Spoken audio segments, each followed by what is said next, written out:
Hello and happy Friday, everybody. Welcome to my YouTube channel and another update of the Cantina Diorama.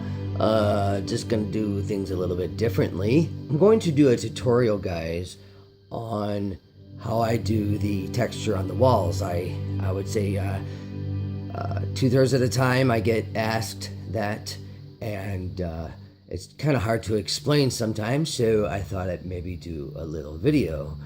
And we'll listen to some music and I'll show you my technique. First of all, I do want to show you right over here. Oh, by the way, thanks for coming. Thanks for subscribing and everything, guys. I really appreciate it. So basically it starts off as foam board, okay? I build it, you know the whole deal. And then what I do is I cover it in Mod Podge, okay?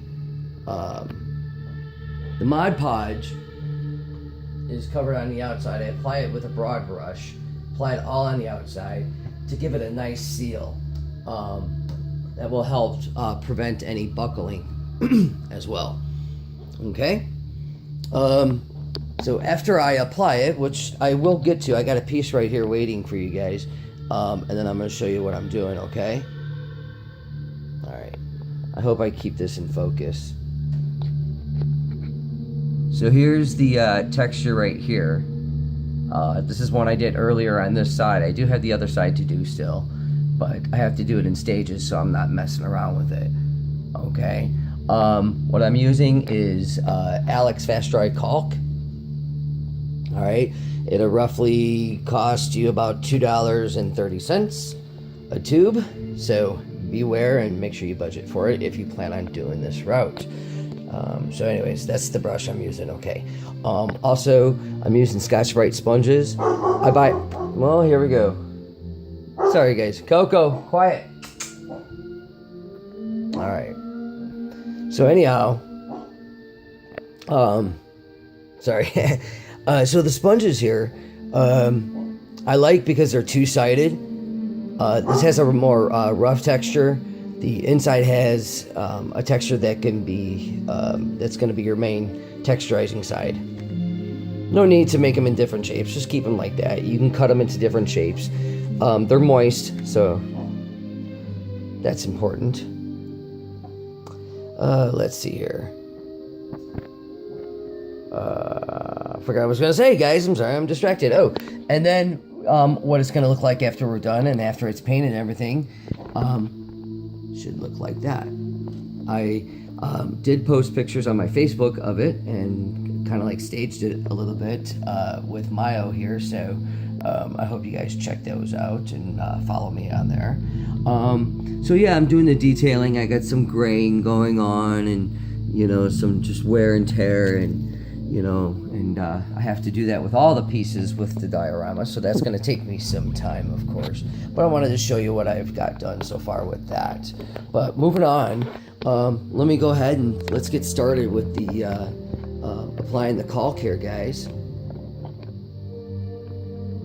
Why not plaster? Yeah, I could. Plaster takes a long time to dry underneath, and what could end up happening is warping. Plus, too, plaster does break easily. Unless you cover it with wood glue, then you might be okay. But I'm going this route because the Alex Fast Dry Caulk makes it look like the miniature stone texture that's featured in the film. So, alright, let's begin. Alright. So, I'm just going to squeeze it on there. It comes out like icing.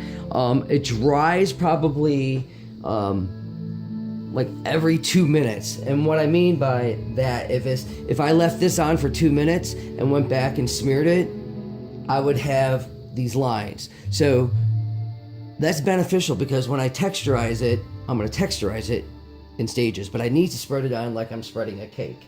Well, spreading icing on a cake. Spreading a cake. Oh, that's too funny. Don't even go there, guys. All right. So, you could be quite liberal with it. The thicker you are on here, it's gonna pick up more texture. It's not going to dry as fast. So work in small little spots. Since it is foam board and you got a couple layers, you're going to have to fill it in like it's a spackle. I tell you, this is really close to like a spackle, and it's great for crafts, and I think it's perfect. So it has the consistency of cream cheese. Okay.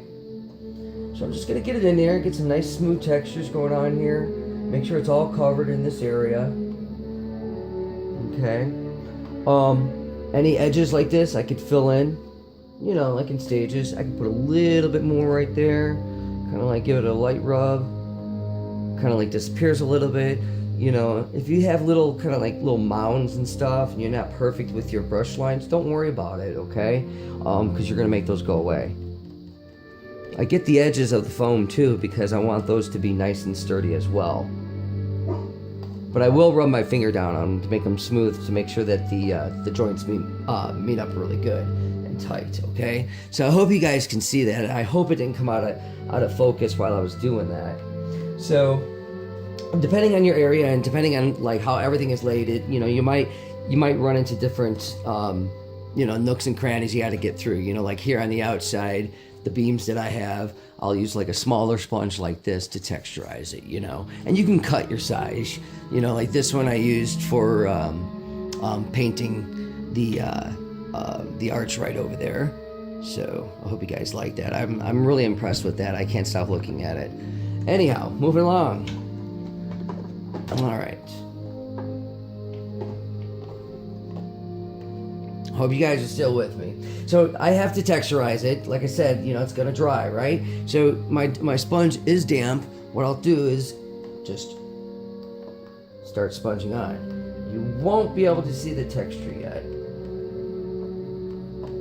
From there, I mean, I can see it here because, you know, I got the light, but I think because it's just too white, it's hard to pick up on the camera from there. You don't have to press too hard. I'm just kind of like laying it on, lifting it up. Don't smear, just lay it down, lift it up, okay? Go in different patterns because you don't want the SpongeBob look, okay? So kind of like alternate so that the circles are blended away with another pattern. Like I'm doing here, just twist it around a little bit, but don't smear, you know, like I said. Okay. So that's that right there with the texture, guys. I don't know if it's showing up. Yeah, you can see it right there. So I just texturize it. Now it looks more like that, you know, like Florida, Los Angeles type stucco. Not so much desert like, not so much Tatooine. So the next step, what I'll do is I'll wait probably 2 more minutes here, and I'll go back, okay? Take another sponge, and then I'll just go even lighter than that. And what happens is, when it's drying, you're creating what I talked about before, that timeline dry, that dry timeline, you know, it's like every 2 minutes it starts to harden even more. So the peaks that are standing up here and everything, you know, like stucco would, I'll go back after like 2-3 minutes, if not even longer, you know. Sometimes I'll even wait, you know, 5 minutes and go back, and then I just kind of like push them down a little bit more, you know, kind of like just to blend them in, just so they're not sticking out and looking like, you know, that sharp stucco that you used to have in your hallway when you were a kid, you know, back in the 70s, and you would fall down, scratch your arm along the wall, but you would pat it down. You can't really tell too much, but you can see right in the corner here, because it's white, the white balance fights back and forth with the natural lighting trying to get the texture. Oh, there we go. Okay, we can see a little bit more. And it's okay if you have imperfections, you know. You can blend all those away. All right, so then what I'll do is I'll wait probably, I would say 10 more minutes, go back, make sure my sponge is nice and clean, because sometimes you get the caulk on the sponge and it starts to get a little sticky, and you don't want to pull up your patterns. So then I'll rinse it off, you know, before I do this third step. come back in, like I said, maybe 10 minutes. And then I kind of like just do a little padding here and there. Maybe I'll do a little scratch mark, a little smear or something. And, and I kind of like try to tailor up the corners up in here, make sure they're smooth so they don't look all, like cake frosting, if you know what I mean. Do some drag patterns, okay, as you can see.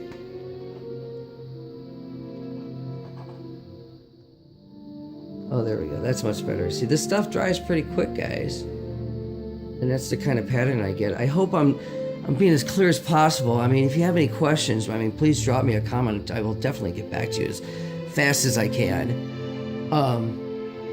Let's see, what do I got going on here?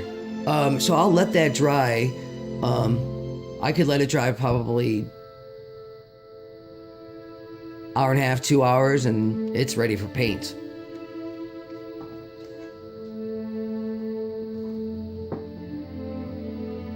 So, this piece right here, guys, I did today. I'm giving you a close-up on that. I have some cracks and stuff missing and pieces of, the wall that come off. This is a back piece that's in the back room of the diorama. I use this as my starter piece, kind of like my palette, and I'm really liking it. I think the shading is great. I'm gonna get you out of these lines here. I don't know why there's these like stripes on the... Okay, there, that's much better. I get some just random stuff going on. I'm just let it happen organically. I'm trying to, of course, stay with the illustration book that I'm basing this off of. But I just wanted to show you the texture there and the paint details I got going on. The two buttons right here, they will light up. These are just markers, okay? They're little stickies. Even if you're somebody who does dioramas and you don't want to light it up, because sometimes you don't need to light up your dioramas. These things here, look at how the light reflects and it catches it and it makes it look like it's lit up. So that's a good idea, I think. They're those little sticky beads you can buy at craft stores. And then we have just random pieces. I have a big old bin of whatever. And I got this side too. Probably won't do anything to this side because I don't want to crowd everything up because that's not how it was. So, a couple random stains right here. And it's like this is a copper foil tape that I put on there just to give it, that look. I found a corner piece of it. It looks like this in the illustration book, guys. And that's all you can see. So everything else on this side or underneath is all imagined, so what it would look like. All right, but I did see in the corner, I saw something that looked kind of like a metallic look, like it was like in the archway. So if we flip it up, that's what we see, according to me, in my vision. So, and that's what it's about. We all get inspired by each other's art. So I hope you guys like this texture. This is what the main thing I did today, like I said, and this is what is going to be going on with the rest of the diorama. This piece right here goes in the back room, like I specified earlier. And if you look right here, you'll see that the left side of the wall is not done, but the right side is. There are some orange colors and grays and dark colors. And all the walls will get the same treatment, but right now everything has a base palette of colors. So we got that going on, zooming around. So I hope you guys enjoyed. I hope you get the idea. If you have any questions, please just let me know. Also follow me on Facebook, sorry. Also on Instagram at Vincent Agatha, and you also can just subscribe here on YouTube. So you guys have an awesome Friday. You have an awesome weekend. I love you guys. Y'all be well, you be kind, and y'all remember, may the force be with you.